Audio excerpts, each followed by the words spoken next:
السلام علیکم، آپ کا کیا حال ہے؟ آج ہم آپ سے اسلامک پوائنٹ آف ویو سے باتیں کریں گے۔ السلام علیکم جی، آپ کا کیا حال ہے؟ جی الحمدللہ عمر بھائی، اللہ کا شکر ہے۔ اسلامک پوائنٹ آف ویو سے آپ کیا باتیں کرنا چاہ رہے ہیں؟ آج ہم آپ سے پوچھنا چاہ رہے ہیں طہارت کے بارے میں، طہارت کی اسلام میں کیا اہمیت اور یہ کیوں اتنا ضروری ہے؟ طہارت اسلام میں بنیادی حیثیت رکھتا ہے۔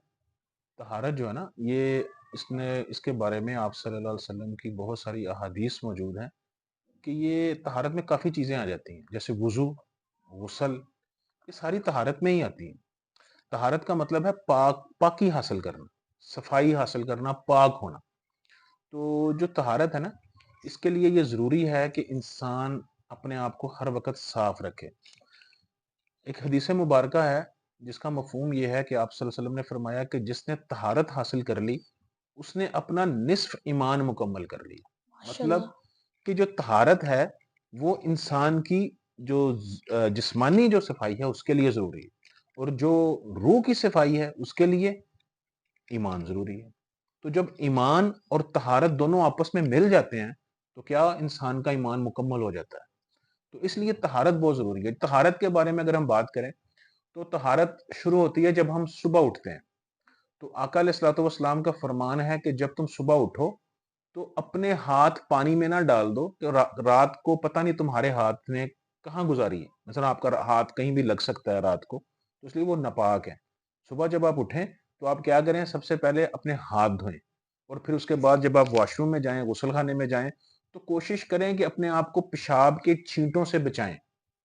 پیشاب کے چھینٹوں سے بچنا آقا علیہ الصلوۃ والسلام کا فرمان ہے کہ عذاب قبر میں بہت بڑی ایک وجہ جو ہے وہ پیشاب کے چھینٹے ہیں۔ تو ایک دفعہ آپ صلی اللہ علیہ وسلم جا رہے تھے، قبرستان سے گزر ہوا تو آپ صلی اللہ علیہ وسلم ایک قبر کے سرانے کھڑے ہو گئے، اور آپ صلی اللہ علیہ وسلم نے فرمایا کہ اس قبر والے کو عذاب دیا جا رہا ہے اس لیے کہ یہ اپنے پیشاب سے بچتا نہیں تھا، اس کے چھینٹوں سے نہیں بچتا تھا۔ اس چیز کو بہت احتیاط کرنی چاہیے۔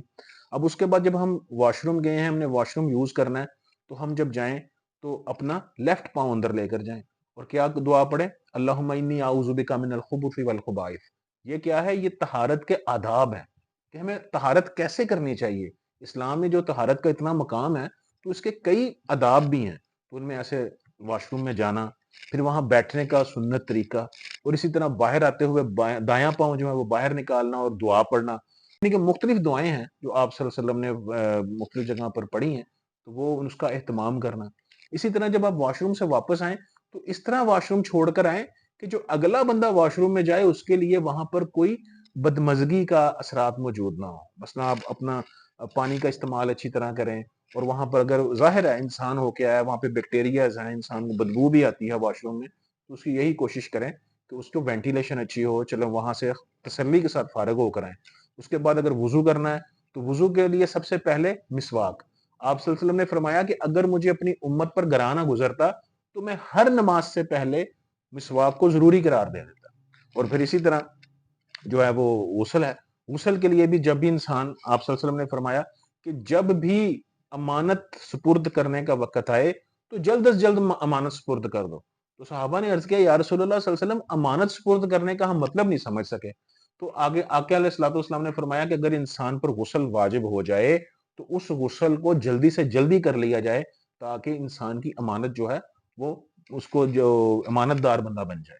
تو اس کے بارے میں آقا علیہ الصلوۃ والسلام کا ایک اور بھی فرمان ہے کہ جب انسان واش روم میں ہو یا بے پردگی کی حالت میں ہو، انسان کے کپڑے جو ہے جسم پر نہ ہو، تو ایسی صورتحال میں شیاطین جو ہیں وہ انسان کے پاس آتے ہیں، اور جو فرشتے انسان کی حفاظت کے لیے اللہ نے مقرر کیے ہوئے ہیں وہ انسان سے دور ہو جاتے ہیں۔ تو اس لیے جلد از جلد جو ہے انسان کو اپنا دوبارہ سے سطر ڈھانپ لینا چاہیے۔ اور اسی طرح طہارت میں ایک اور چیز آ جاتی ہے کہ ہمیں اکثر چھینک آ جاتی ہے، تو ہمیں اس کی دعا پڑھنی، الحمدللہ کہنا۔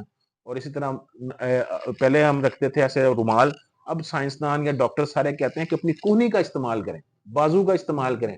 آپ کو چھینک آئی ہے تو اس میں لیں۔ جب سے یہ کووڈ آیا ہے اس کی ریسرچ کے مطابق اگر آپ چھینک لیتے ہیں تو ہاتھوں کو آپ کو سارے بیکٹیریاز لگ جاتے ہیں۔ آپ کوئی چیز پکڑیں گے اس کو بیکٹیریاز لگ جائیں گے، آپ کسی سے سلام لیں گے تو وہ پھر آپ کو بیکٹیریاز لگ جائیں گے۔ تو اس لیے ان چیزوں سے بچنے کے لیے جو ہے وہ آپ اسے اپنی کونی کا استعمال کریں۔ اور پھر اسی طرح جب آپ نے وضو کر لیا ہے، مکمل کر لیا ہے، تو آپ وضو کی دعائیں ضرور پڑھیں، یہ آداب میں شامل ہیں، وضو کے آداب میں شامل ہیں، اور آقا علیہ الصلوۃ والسلام نے ان دعاؤں کے بارے میں بہت سارے فضائل بتائے ہیں۔ تو ہمیں ضرور یہ کام کرنا چاہیے کہ جب بھی ہم طہارت کو استعمال کریں، طہارت کریں تو وضو پانی کا استعمال کریں، اس کے ضیاء سے بچیں، اس کے نقصان سے بچیں۔ آپ نے اکثر دیکھا ہوگا کئی لوگوں کو عادت ہے کہ انگلی میں ناک میں انگلی مارنے کی، اس سے بچا جائے، یہ پاک صاف رہنے کا طریقہ نہیں ہے۔ ٹشو کا استعمال کیا جائے، اگر خارش ہو رہی ہے تو ٹشو کا استعمال کیا جائے۔ اور آخری بات جو کہ آداب میں شامل ہے وہ یہ ہے کہ جیسے آپ نے کئی جگہوں پہ دیکھا ہوگا کہ لوگوں نے کمرے کے اندر یا کمرے کے بالکل ساتھ واش روم ہوتا ہے، تو اس وقت وہاں پر جب جائیں، ہاتھ دھونے کے لیے کھانے کے لیے جائیں تو وہاں پر ناک صاف نہ کریں، ناک صاف کرنے کے لیے علیحدہ واش روم میں چلے جائیں یا کسی تنہائی میں چلے جائیں، لوگوں کے سامنے کھڑے ہو کے ناک صاف نہ کریں، اس سے بدمزگی پیدا ہوتی ہے، یہ طہارت کے آداب کے خلاف ہے۔ انشاءاللہ پھر میں کسی وقت آپ کو وضو کے فرائض، سنت اور واجبات بھی بتائیں گے، اور اسی طرح آپ کو غسل کے بھی سنت، واجبات اور فرائض بھی بتائیں گے۔ آج طہارت کے لیے صرف اتنا ہی بتانا تھا، تو انشاءاللہ پھر اگلی دفعہ آپ کو اس کے بارے میں تھوڑا سا تفصیل کے ساتھ بھی بتائیں گے۔ آپ نے جیسا کہ سنا، بابا نے ہمیں طہارت کے بارے میں گائیڈ کیا۔ آپ ہماری نیکسٹ ویڈیو کا انتظار کیجیے گا، تب تک کے لیے اللہ حافظ۔